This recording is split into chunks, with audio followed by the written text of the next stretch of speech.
नमस्कार, Cognizant academy के YouTube मंच पर आप सबों का स्वागत है। बहुत दिनों से कुछ बच्चों का एक सवाल जो है अक्सर आ रहा था कि सर आखिर ये CUET है क्या। तो मैं फोन से जो है बार बार उनको बता रहा था, समझा रहा था। मेरे दिमाग में आया क्यों ना एक वीडियो ही बना दिया जाए ताकि सारे के सारे बच्चे जो हैं इससे लाभान्वित हो सके। तो आइए देखते हैं इस वीडियो में कि आखिरकार ये CUET है क्या, इसकी जरूरत क्यों महसूस हुई और इस एग्जामिनेशंस के दौर के जरिए एक्चुअल में ये NTA जो है वो करना क्या चाहता है। तो इन सभी चीजों को डिस्कस करेंगे हम लोग। एग्जामिनेशंस का पैटर्न क्या होगा, एग्जामिनेशंस कब होंगे, ये सारी बातें जो है इस वीडियो में मैं आपको बताने चाह रहा हूं। आइए देखते हैं सबसे पहले कि आखिरकार ये CUET है क्या। ठीक है, बहुत लोग जो है सिर्फ नाम सुन रखे हैं अभी तक, है ना। तो ये CUET का अगर हम लोग फुल फॉर्म देखें, फुल फॉर्म में बहुत सारी चीजें जो है आपको समझ में आएंगी। यहां पे देखिए, कॉमन यूनिवर्सिटी एंट्रेंस टेस्ट। यहां पे देखिए CUET का जो फुल फॉर्म है वह क्या है, तो कॉमन यूनिवर्सिटी एंट्रेंस टेस्ट है। अब सवाल है कि ये जो कॉमन यूनिवर्सिटी की अगर हम लोग बात कर रहे हैं, कॉमन यूनिवर्सिटी एंट्रेंस टेस्ट, ये क्या एग्जाम लेगा, किस चीज का एग्जाम लेगा और किन का लेगा। ठीक है, ये बात जो है हम लोग यहां पर क्लियर कर लें। तो यहां पर देखिए, CUET के जो एग्जामिनेशंस होंगे उसको कंडक्ट करेगा कौन, तो इसको कंडक्ट करेगा NTA। NTA क्या है, तो नेशनल टेस्टिंग एजेंसी। ये है आपका नेशनल टेस्टिंग एजेंसी।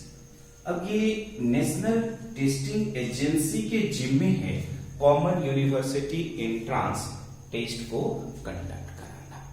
ये जो NTA है, नेशनल टेस्टिंग एजेंसी, है ना, ये किन किन चीजों का और किन किन एग्जाम्स को और कंडक्ट करता है, इसके जिम्मे जो है कैसे कैसे रिपोर्टेड जो एग्जामिनेशंस हैं वह आते हैं, उसकी बात करें। तो देखिए, नेशनल टेस्टिंग एजेंसी जो है एग्जामिनेशन लेता है UGC नेट जैसे एग्जामिनेशंस को, राइट। UGC का नेट का जो एग्जामिनेशंस होता है उसे कंडक्ट करता है NTA। ये जो है आपका नीट का एग्जामिनेशंस लेता है, ये जो है JEE मेंस का एग्जामिनेशंस लेता है, ये ICAR जैसे रिप्यूटेड एग्जामिनेशंस कंडक्ट कर रहा है। और उसी के जिम्मे क्या है, कॉमन यूनिवर्सिटी एंट्रेंस टेस्ट। अब देखिए, CUET जो है इसका फुल फॉर्म जो है हमने जाना, कॉमन यूनिवर्सिटी एंट्रेंस टेस्ट।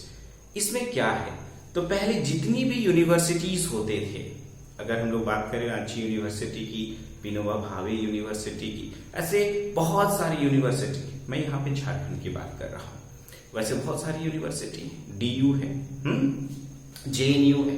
तो ये जितनी भी यूनिवर्सिटी हैं, चाहे DU की बात करें, चाहे JNU की बात करें, चाहे BHU की बात करें, ये सारे के सारे जो यूनिवर्सिटी हैं ये अपना जो है एंट्रेंस एग्जामिनेशन जो है कंडक्ट कराते थे।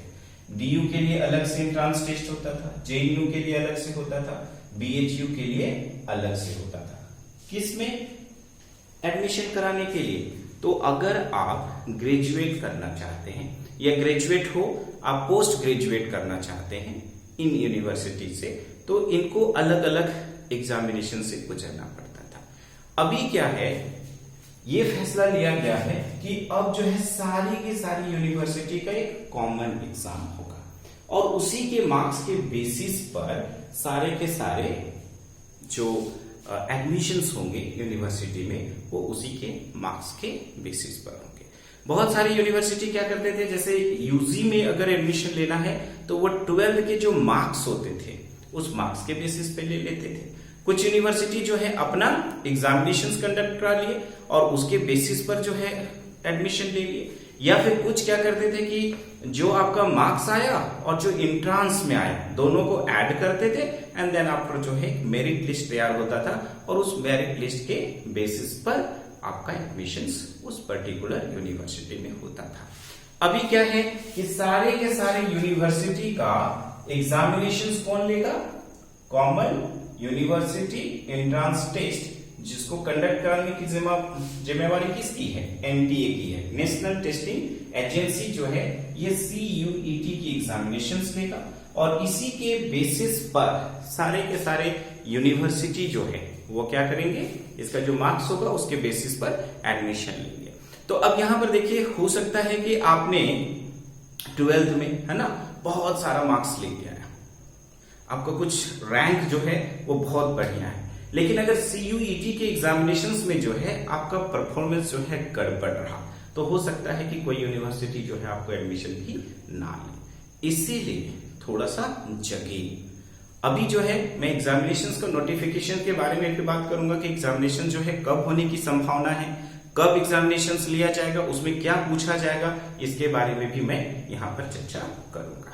तो आपको समझ में आ गया कि CUET जो है एक कॉमन यूनिवर्सिटी एंट्रेंस टेस्ट है। सारे के सारे जो इंडिया में जितनी भी यूनिवर्सिटीज हैं उन सारे के सारे यूनिवर्सिटी के एग्जामिनेशन जो है उसके लिए अब एक ही एग्जाम होगा। कंडक्ट कौन करेगा? एनटीए। एग्जामिनेशंस का क्या नाम है? तो CUET। अब यहां पर देखिए, यहां पर जो 12th पास स्टूडेंट होंगे, 12th के एग्जामिनेशन जो है ऑलरेडी जो है वो क्लियर हो चुका है ना। 12th के एग्जामिनेशंस को जिन्होंने दिया है वो क्या करेंगे? उनको एडमिशन लेने की जरूरत होगी यूजी में। अब यूजी का जो एडमिशन होगा वो किसके जरिए होगा? CUET के जरिए होगा। अगर जो ग्रेजुएट है, जिन्होंने ग्रेजुएशन कर लिया है, उनको पीजी में एडमिशन करने की जरूरत पड़ेगी। अब ये पीजी के लिए भी कौन एग्जाम लेगा? ये CUET ही लेगा। तो ये यूजी के लिए और पीजी के लिए सेपरेट एग्जामिनेशंस होंगे, है ना। यहां पर ये जो कॉमन यूनिवर्सिटी एंट्रेंस टेस्ट होगा वह यूजी के लिए अलग होगा और पीजी के लिए अलग होगा, राइट। तो जो भी 12th पास करने के बाद चाहते हैं कि किसी सब्जेक्ट से मैं ग्रेजुएट हो जाऊं, क्योंकि मैक्सिमम जो कॉम्पिटिटिव एग्जामिनेशंस होते हैं आपको उसके लिए मिनिमम क्वालिफिकेशन ग्रेजुएशन चाहिए, तो आपको जो है ग्रेजुएट तो होना पड़ेगा। अभी ग्रेजुएशन होने के लिए किसी कॉलेज में आपको एडमिशन लेना है, अभी एडमिशन करने के लिए क्या करना होगा? तो CUET का एग्जामिनेशन जो है क्वालिफाई करना होगा, उसमें अच्छा परफॉर्मेंस करना पड़ेगा। तो जो बच्चे जो है आराम से 12th का एग्जामिनेशन देने के बाद जो है अगर सो रहे हैं तो बहुत जल्दी जो है उनको एक झटका जो है लगने जा रहा है। उम्मीद है कि आप सबने CUET के एग्जामिनेशंस का जो फॉर्म है उसको ऑलरेडी फिलअप कर दिया है, अब तैयारी की बारी है। अब देखिए नेक्स्ट हम लोग जो है अगर देखें यहाँ पर तो टोटल जो है 6 डोमेन सब्जेक्ट्स है ना। आपने जब एग्जामिनेशंस के लिए फॉर्म फिलअप किया होगा तो वहां पे ऑप्शंस में आपने देखा होगा कि 6 डोमेन्स सब्जेक्ट जो है वो ऑप्शंस में थे। 6 डोमेन्स जो है सब्जेक्ट्स थे और इसके साथ जो है 1 और 2 यहां पर लैंग्वेज का एक पेपर जो है ये आपका होना है। तो 6 डोमेन सब्जेक्ट्स में जो है आपने कुछ सब्जेक्ट जो है चूज किया होगा और जो लैंग्वेज है ना, उसमें से एक या फिर 2 जो है उसको आपको लेने की जरूरत थी।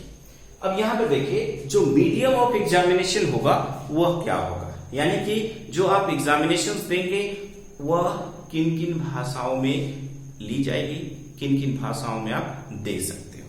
तो यहां पर अगर हम लोग मीडियम ऑफ एग्जामिनेशंस की बात करें, मीडियम ऑफ एग्जामिनेशंस की बात करें तो यहां पर बहुत सारे लैंग्वेजेस हैं जिसपे एग्जामिनेशंस होगा।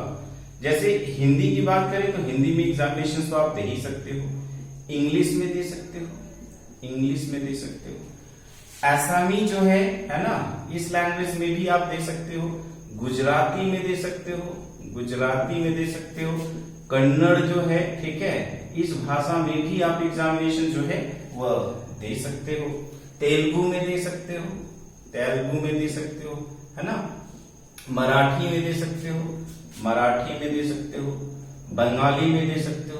तो इस तरह से अगर हम लोग देखें उर्दू में दे सकते हो, बहुत सारे ऑप्शन जो हैं यहाँ पर मीडियम ऑफ एग्जामिनेशंस में आपको दिए गए थे। तो ये सारे के सारे क्या है, मीडियम ऑफ एग्जामिनेशंस। अब यहाँ पर देखिए कि जो एग्जामिनेशंस होगा, अब ये पूरा का पूरा देश में, पूरी कंट्री में जो है एक साथ एग्जामिनेशंस ली जाएगी।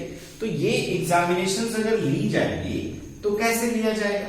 तो यहाँ पर अगर आप देखोगे एग्जामिनेशंस की अगर हम लोग बात करेंगे तो ये मल्टीपल डेज में होंगे। अगर एग्जामिनेशंस की बात की जाए, एक ही दिन में सारा का सारा एग्जामिनेशन नहीं हो जाएगा आपका। एग्जामिनेशन जो है वह कैसे होगा, मल्टीपल डेज में, यानी कि बहुत सारा दिन जो है वह लग सकता है। मल्टीपल ऑफ डेज जो है उसमें एग्जामिनेशंस कंडक्ट होगा और इन 3 शिफ्ट्स, और साथ ही अगर हम लोग देखें तो 3 शिफ्ट्स में एग्जामिनेशंस होंगे, मल्टीपल डेज होंगे और साथ में 3 शिफ्ट्स में, है ना, एक ही दिन में 3-3 शिफ्ट में जो है एग्जामिनेशंस लिया जाएगा। और अगर पूरे के पूरे देश की अगर हम लोग बात करें तो ये डिपेंड कर रहा है, ठीक है, कि कितना दिन चलेगा एग्जाम, कितना शिफ्ट में होगा। ये डिपेंड करेगा कि जो सब्जेक्ट्स के लिए अप्लाई हुआ है ना, डिपेंडिंग ऑन द कैंडिडेट्स। ये जो कैंडिडेट्स है उसके नंबर कितने हैं, नंबर ऑफ कैंडिडेट्स क्या है ना, जो अप्लाइंग कैंडिडेट्स हैं उनका नंबर क्या है। एंड सब्जेक्ट चॉइसेस, अगर हम लोग बात करें सब्जेक्ट चॉइसेस की, तो कौन कौन से सब्जेक्ट जो है उन्होंने चूज किया है। हो सकता है कि किसी सब्जेक्ट में जो है कैंडिडेट्स ज्यादा हो, तो अगर कैंडिडेट्स ज्यादा होंगे तो ऑब्वियसली वहां पे मल्टीपल डेज एग्जामिनेशंस चलेंगे, 3-3 शिफ्ट में जो है उसी सब्जेक्ट का एग्जामिनेशंस हो रहा है। तो ये सारी चीजें जो है आपको देखनी है। अब यहां पर देखिए लगभग 1000 सेंटर्स में मोर देन 1000 सेंटर्स होंगे, राइट, मोर देन 1000 सेंटर्स होंगे जहां पर ये एग्जामिनेशन जो है CUET कंडक्ट होगा। अब देखिए एग्जामिनेशंस डेट की बात करें कि कब होगा इसका एग्जामिनेशंस, तो यहां पर हम लोग एग्जामिनेशंस डेट की बात कर रहे हैं। एग्जामिनेशंस डेट क्या होगा, इसको सब कोई ध्यान देंगे। एग्जामिनेशन डेट ये आपके लिए बेहद इंपॉर्टेंट है। तो यूजी के लिए क्या होगा, पीजी के लिए क्या होगा, कब से कब तक लिया जाएगा, ये इंपॉर्टेंट है। अगर यूजी की बात करें तो इन बिटवीन 21 एंड 31 मई 2023, ये 21 से लेकर, है ना, 31 मई 2023, तो 21 मई से लेकर 31 मई के बीच में यूजी के एग्जामिनेशंस कंडक्ट होंगे। 21 मई से लेकर 31 मई तक आपका यूजी के एग्जामिनेशंस होंगे। पीजी के एग्जामिनेशंस की अगर हम लोग बात करें तो फर्स्ट और second week of June, first और सेकेंड वीक ऑफ जून 2023। तो पीजी के लिए जो एग्जामिनेशन होगा फर्स्ट और सेकेंड वीक ऑफ जून 2023 में होगा। आज का डेट कितना हो गया, आज हो गया 21/4/2023। तो आप देख लो मोटा मोटी जो है आपके पास सिर्फ और सिर्फ 1 महीना बचा हुआ है, राइट। और 1 महीने के बाद आपको ये CUET का जो एग्जामिनेशन है तो आपको उसके लिए एक एंट्रेंस टेस्ट जो है वह देना है। सिर्फ 1 महीना का समय बचा हुआ है, राइट। अभी यहाँ पे देखिए कौन कौन से कॉलेजेस हैं। अगर झारखंड की बात की जाए तो रांची यूनिवर्सिटी जो है वह CUET के एग्जामिनेशन के बेसिस पर ही आपका एडमिशन देगा। इसके अलावा जितने भी कॉन्स्टिट्यूएंट कॉलेजेस हैं, जितने भी एफिलिएटेड कॉलेज हैं, अगर आप सोच रहे हो कि नहीं चलो यहाँ नहीं हुआ तो किसी कंस्टिट्यूएंट कॉलेज से हम कर लेंगे, किसी एफिलिएटेड कॉलेज से कर लेंगे, नहीं है संभव। ठीक है, आपको जो है हर हाल में ये CUET का जो एग्जामिनेशन होगा उसमें अच्छा परफॉर्म करना है। तो 12th होना था, हो गया, ग्रेजुएशन होना था, हो गया। अगर आपको पीजी में एडमिशन चाहिए, आपको यूजी में एडमिशन चाहिए, तो उसके लिए आपको CUET के एग्जामिनेशंस में अच्छे परफॉर्मेंस करने होंगे, राइट।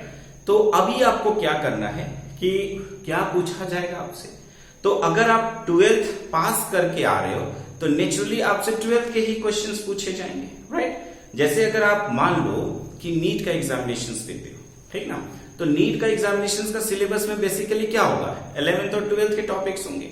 ठीक उसी तरह से अगर आप ग्रेजुएशन के लिए आप एंट्रेंस टेस्ट दे रहे हो तो नेचुरली है कि 12th बेसिस पर ही आपसे क्वेश्चन पूछे जाएंगे। अगर पीजी के लिए अगर आप देखोगे तो आपको जो है जो ग्रेजुएशन में आपने पढ़ा है उसी से क्वेश्चंस पूछे जाएंगे।